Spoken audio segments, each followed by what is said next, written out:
பதில் சொல்கிறேன்ப்பா. சீமான்லாம் அதெல்லாம் பர்சனல் விஷயங்கள். குற்றச்சாட்டு என்னன்னா இந்தி பிரச்சனை பின்னாடி சமஸ்கிருதம் முடிஞ்சிருக்கு. அதுக்கப்புறம் வந்து பார்த்தீங்கன்னா இந்தியாவில் தமிழ் வந்து அழியாது, ஆனால் தமிழ் பாரம்பரியம் வந்து அழியாது பேசியிருக்காரு. முதல்ல நான் முதலமைச்சர் அவர்களுக்கு முதல்ல எனது கண்டனத்தை தெரிவித்துக் கொள்கிறேன். தமிழை பாதுகாக்கிறோம் என்று சொல்லிவிட்டு அவர்கள் அமைச்சர்கள் கலந்து கொள்ளுகின்ற அரசாங்க விழாவில் தமிழ்தாய் வாழ்த்து பாடப்படவில்லை என்பதை நாங்கள் இங்கே கண்டனமாக பதிவு செய்கிறோம். முதல்ல நீங்கள் பிரதம அமைச்சரை பார்க்கறது இருக்கட்டும், உள்துறை அமைச்சரை பார்க்கறது இருக்கட்டும், முதலமைச்சராக நீங்கள் உங்களது சகாக்கள் பங்கெடுத்து கொண்ட அரசு விழாவில் தமிழ்தாய் வாழ்த்து பாடப்படவில்லை என்று கேள்விப்படுகிறேன். திருவள்ளூரில் 3 அமைச்சர்கள் கலந்து கொள்கின்ற விழாவில். ஆக நீங்களே தமிழை பாதுகாக்கலை ஒன்று. இன்னொன்று, சமஸ்கிருதத்தை கொண்டு வருவதற்காக இந்தியை கொண்டு வருகிறார்கள் என்று ஒரு பொய் பிரச்சாரத்தை தொடர்ந்து சொல்லி கொண்டு வருகிறார். நான் கேட்குறேன், திராவிட மாடல்னு ஏன் சொல்கிறீங்க? தமிழ்நாடு மாடல்னு சொன்னால் என்ன? தமிழக மாடல்னு சொன்னால் என்ன? ஆக ஒவ்வொரு முறையும் திராவிட மாடல் என்று தமிழ்நாட்டை பற்றி குறிப்பிடும் பொழுது திராவிட மாடல் நீங்கள் சொல்லுவது, அப்படி என்றால் தமிழ் என்ற வார்த்தையை நீங்கள் புறக்கணிக்கிறீர்கள் என்று நான் சொல்கிறேன். தமிழ்நாடு என்ற வார்த்தையை நீங்கள் புறக்கணிக்கிறீர்கள்.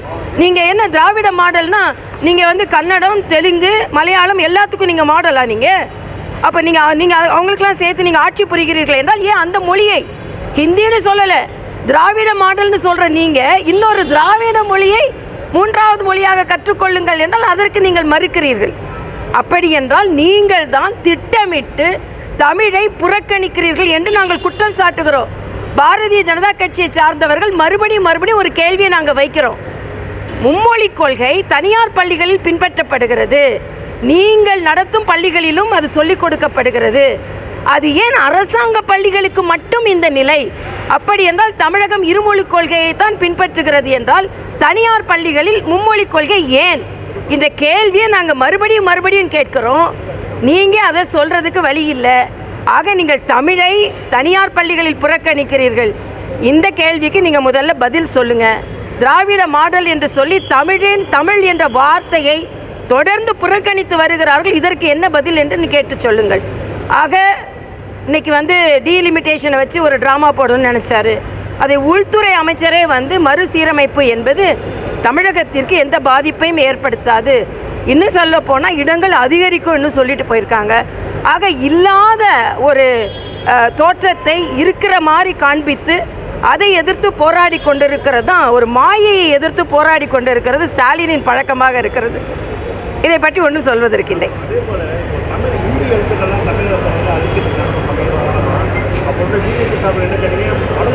தமிழகம் வரவங்க எப்படி வந்து தெரிஞ்சுப்பாங்கன்னு கேட்டது முதல்வர் என்ன சொல்லியிருக்காங்கன்னா, தமிழகத்திலிருந்து வட மாநிலத்துக்கு போகிறவங்க எப்படி கற்றுக்கிறாங்களோ அது மாதிரி அவங்க கற்றுக்கிட்டு வந்த மாதிரி. அது நீங்கள் தமிழ்நாட்டில் உங்களுக்கு மட்டும் அதில் பெருமை கிடையாதுப்பா. காமராஜர் காலத்திலேருந்து நாம் ஆங்கிலத்தை அதிகமாக கற்றுக்கொண்டோம். அவங்க ஆங்கிலத்தை அதிகமாக கற்றுக்கொள்ளலை, அவங்க தாய்மொழியை தான் அதிகமாக கற்றுக்கொண்டார்கள். அது அவர்களுக்கு தாய்மொழி. இந்தி என்பது அவர்களுக்கு தாய்மொழி. அப்போ நமக்கு எப்படி ஒரு இடத்துல தமிழை அழித்தால் நமக்கு கோபம் வருமோ, அதே மாதிரி இன்னொருத்தரோட தாய்மொழி அதை நாம் மதிக்க வேண்டும். நான் வந்து எனது அம்மாவை நான் மதிக்கிறேன், ஆனால் இன்னொருத்தரோட அம்மாவை நான் மதிக்காமல் இருக்கிறது இல்லை. இது பரந்துபட்ட உலகம். தாய்மை என்பது எனது தாய்க்கு என்ன மரியாதை கொடுக்கிறேனோ அதே மாதிரி இன்னொரு தாய்க்கு, அது இன்னொரு தாயின் மொழி, இன்னொரு மாநிலத்தின் மொழி. அந்த மாநிலத்தை சார்ந்தவர் வந்து இறங்கும்போது என்னோட தாய்மொழி இங்கே அழிக்கப்பட்டிருக்கிறது என்றால் நம் மீது என்ன மரியாதை வைப்பார்கள் அவர்கள்? நாம் ஒரு இடத்துக்கு போகும்போது தமிழ் அழிக்கப்பட்டிருந்தது என்றால் நமக்கு எவ்வளோ வருத்தமாக இருக்கும். இன்றைக்கி சிங்கப்பூருக்கு போகிறோம், இன்றைக்கி மலேசியாவில் என் கூட வந்து நிறைய பேர் என் கூட வந்தாங்க. அங்கே எல்லா இடங்களிலும் தமிழும் எழுதப்பட்டிருக்கிறது. அங்கே மலேசியாக்காரங்க தமிழை அழிக்கிறது இல்லை. அப்போ இன்னொருத்தரோட தாய்மொழியை அழிப்பதற்கு நமக்கு என்ன உரிமை இருக்கிறது என்பதான் நான் கேட்கிற கேள்வி. இன்னொன்று, முதலமைச்சர் அவர் எல்லாத்துக்கும் பொறுப்பு கிடையாது. எல்லாரும் தமிழ்நாட்டில் உள்ளவங்களும் ஆங்கிலம் கற்றுக்கொண்டதுக்கு. ஆனால் இன்னொன்று சொல்கிறார், ஆங்கிலத்தை இன்று அரியணையில் ஏற்றியதை மாதிரி தமிழை அவங்க அரியணையில் ஏற்றலை. இன்றைக்கி முதல்வர் எதை வைத்து பெருமைப்படுகிறார்? ஆங்கிலம் இன்று தமிழகத்தில் எல்லாரும் நல்லா படிக்கிறாங்க அப்படின்னு. ஆக முதலமைச்சர் நான் கேட்குற 3 கேள்வி தான்ப்பா இன்றைக்கி. ஒன்று, திராவிட மாடல்னு ஏன் சொல்கிறீங்க? தமிழக மாடல்னு ஏன் சொல்லலை? நீங்கள் ஒவ்வொரு முறையும் திராவிட மாடல் என்று சொல்லும் பொழுது தமிழகம், தமிழ் என்ற பெயரை நீங்கள் மறுக்கிறீர்கள், புறந்தள்ளுகிறீர்கள். 2வது கேள்வி, தனியார் பள்ளிகளில் 3 மொழி கற்றுக் கொடுக்கப்படும் பொழுது ஏன் எங்களது அரசாங்க பள்ளிகளில் மும்மொழி கற்றுக்கொள்ளக்கூடாது? ஏனென்றால் வேலை வாய்ப்பு என்று வரும்பொழுது இந்த குழந்தைகள் வேலை வாய்ப்பு மறுக்கப்படக்கூடாது. இன்னொன்று, நீங்கள் உங்கள் அமைச்சர்கள் கலந்து கொள்ளுகின்ற விழாவில் ஏன் தமிழ்தாய் வாழ்த்து பாடப்படவில்லை? இன்னும் சொல்லப்போனால் தமிழ் இன்னும் கட்டாயமாக்கப்படவில்லை. இன்றைக்கி உயர்நீதிமன்றத்தில் தான் 10வது வரைக்கும் தமிழ் கற்றுக்கொள்ளப்பட வேண்டும் உயர்நீதிமன்றம் சொல்லியிருக்கிறது. ஆக நீங்கள் தான் தமிழை புறக்கணிக்கிறீர்கள், புறந்தள்ளுகிறீர்கள். மரியாதைக்குரிய பாரத பிரதமர் அவர்கள் சொல்கிறார்கள் தமிழை பற்றி. நீங்கள் எத்தனை முறை தமிழில் திருக்குறளை எடுத்து சொன்னீங்க? எத்தனை முறை தமிழ் தாயை பற்றி எடுத்து சொன்னீர்கள்? ஆனால் பிரதமர் சொல்கிறார், உலக அரங்கில் சொல்கிறார். இன்றைக்கி சொல்கிறீங்களே, நீங்கள் வெஸ்ட் பெங்காலுக்கு போனீங்களே, எப்படி பேசுனீங்க? கேரளாவுக்கு போனீங்களே, எதில் பேசுனீங்க? எந்த மொழியில் பேசுனீங்க? உங்களது 40 பாராளுமன்ற உறுப்பினர்கள் எவ்வளோ பேர் தமிழில் பேசுகிறாங்க? ஆங்கில புலமையை காண்பிக்கிறார்களாம். 40 பாராளுமன்ற உறுப்பினர்கள் அப்படியே ஆக்சென்ட்டில் எங்களுக்கும் ஆங்கிலம் தெரியும் அப்படின்னு. இதை துரைமுருகனே சொல்லியிருக்காரு. ஆங்கிலம் தெரியலன்னா, ஹிந்தி தெரியலன்னா போய் போண்டா சாப்பிட்ணுன்னு. ஆக என்ன, நீங்கள் போண்டா தான் சாப்பிட்டுட்ருக்கீங்க. 40 பேர் போய் வேஸ்ட்டு. அதனால் இன்றைய காலகட்டத்தில் தமிழை அவமதிப்பது, புறந்தள்ளுவது, திராவிட மாடல் என்று தமிழக மாடல் என்று கூட சொல்ல திராணியற்ற திமுக என்று நான் சொல்லுவேன். கடைசி கேள்வி மேடம், மத்திய அரசு கொடுக்க வேண்டிய நிதியை கொடுக்கணும், அது வந்து அவங்க கடமை. பெற வேண்டிய கேட்டு பெற வேண்டிய மாநிலத்தோட உரிமை வந்து விஜய் சொல்லியிருக்காரு. அதே போல் இந்த மாதிரி மும்மொழி கல்வி கொள்கை இந்த மாதிரி பெற்று இருக்கும்போது பிஜேபியும் திமுகவும் எல்கேஜி சட்டம் கொடுத்துறாரு. அதாவது கெட் அவுட்டு யார் சொல்கிறா? கட் அவுட் வைத்துக்கொண்டு நடித்து மட்டுமே இருந்து கொண்டிருந்தவர்கள் இன்றைக்கி கெட் அவுட்னு சொல்கிறாங்க. என்னொன்று அவர் திமுக கெட் அவுட்னு சொல்லலாம். ஏன்னா அவர் கட்சி தமிழ்நாட்டில் மட்டும்தான் இருக்குது. தமிழ்நாட்டில் அவர் கெட் அவுட்னு சொன்னால் திமுகவை சொல்லலாம். பாஜக பல மாநிலங்களில் ஆட்சி செய்கிறது, மத்தியில் ஆட்சி செய்கிறது. இவர் எப்படி கெட் அவுட்னு சொல்ல முடியும்?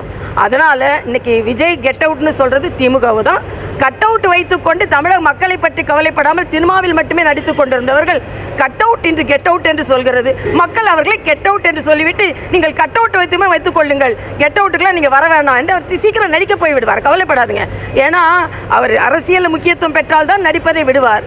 அரசியல் முக்கியத்துவம் வரப்போகிறது இல்லை. ஆனால் கட் அவுட்டுக்கு போயிடுவார், கெட் அவுட்டுக்கு வரமாட்டார். அவ்வளவுதான். அதே போல் வந்து பார்த்தீங்கன்னா இப்போ நேற்றைக்கு நடந்த விஜயோட நிகழ்ச்சியில் எல்லாரும் கையெழுத்து போட்டாங்க. ஆனால் பிரசாந்த் கிஷோர் வந்து கையெழுத்து போடுறாங்க. பிரசாந்த் கிஷோர் கையெழுத்து போட மாட்டார். தேசியத்திலேருந்து வந்த யாருமே அதை இவங்களோட பிரிவினைவாதத்தை ஏற்றுக்கொள்ள மாட்டார்கள். இவர்கள் பிரிவினை பேசுவதை அவர்கள் ஒத்துக்கொள்ள மாட்டார்கள்.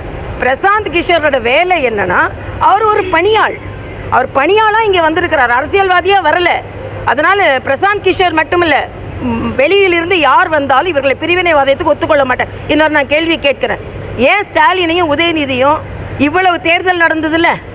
இங்கே தமிழ்நாட்டிலேருந்து நாங்கள் டெல்லிக்கு போகிறோம் பிரச்சாரத்துக்கு, மகாராஷ்டிராவுக்கு போகிறோம். ஏன் ஸ்டாலினையும் உதயநிதியும் கூப்பிட மாட்டாங்க? கூப்பிட மாட்டாங்க. ஏன்னா இவங்க இந்தியை எதிர்த்து இங்கே பேசுறது. இவங்க இண்டி கூட்டணியிலே நான் ஒரு கேள்வி கேட்குறேன். இண்டி கூட்டணியில் ராகுல் காந்திக்கு ஒரு கேள்வி கேட்குறேன். இவர்களின் மொழிக் கொள்கையை நீங்கள் ஆதரிக்கிறீர்களா? இந்தி வேண்டாம் போடான்னு சொல்கிறாங்களே, அது நீங்கள் ஆதரிக்கிறீர்களா? இதைத்தான் நான் கேட்க. அதனால் இன்னும் நான் மறுபடியும் இங்கே தெளிவாக சொல்கிறேன், பாரதிய ஜனதா கட்சிக்கு தமிழ் மீது பற்று இருக்கிறது, தமிழ் உணர்வு இருக்கிறது. ஏதோ தமிழுக்கு நீங்கள் மட்டும்தான் ஹோல் ப்ராப்பரேட்டர் மாதிரி எடுக்க முடியாது. ஏன்னா ஸ்டாலின் சொன்னால் தமிழ் தானா? தமிழிசை சொன்னால் அது தமிழ் தான். அதனால் தமிழிசைக்கும் அதே உரிமை இருக்கிறது, அதே உயிருடன் எங்களது தமிழ் இருக்கிறது. அதனால் தமிழுக்கு முழுசாக பாதுகாப்பு நீங்கன்னு பேசுறது முதல் விடுங்க. திராவிட மாடல் தமிழக மாடல் இல்லையே. நன்றி.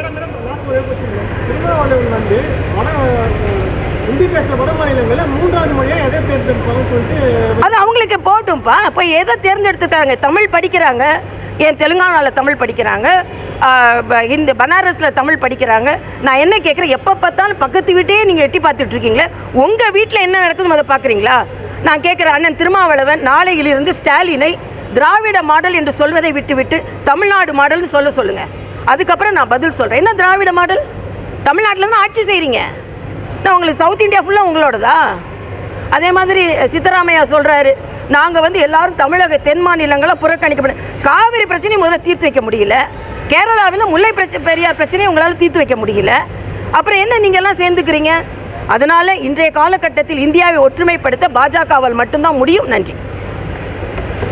துல்லியமாக தினசரி நடப்பு நிகழ்வுகளையும் கல்வி, விளையாட்டு, அரசியல், வாழ்க்கை முறை, மருத்துவம், தொழில்துறை, சினிமா, பொழுதுபோக்கு போன்ற பல்வேறு நிகழ்ச்சிகளையும் உடனுக்குடன் காண கேப்டன் டிவி மற்றும் கேப்டன் நியூஸ் சமூக வலைத்தள பக்கங்களோடு இணைந்திருங்கள். உங்கள் வணிகத்தை கேப்டன் டிவி மற்றும் கேப்டன் நியூஸில் விளம்பரத்தின் மூலம் மேம்படுத்த விருப்பமா? உடனே கீழே கொடுக்கப்படும் எண்ணிற்கு தொடர்பு கொள்ளுங்கள்.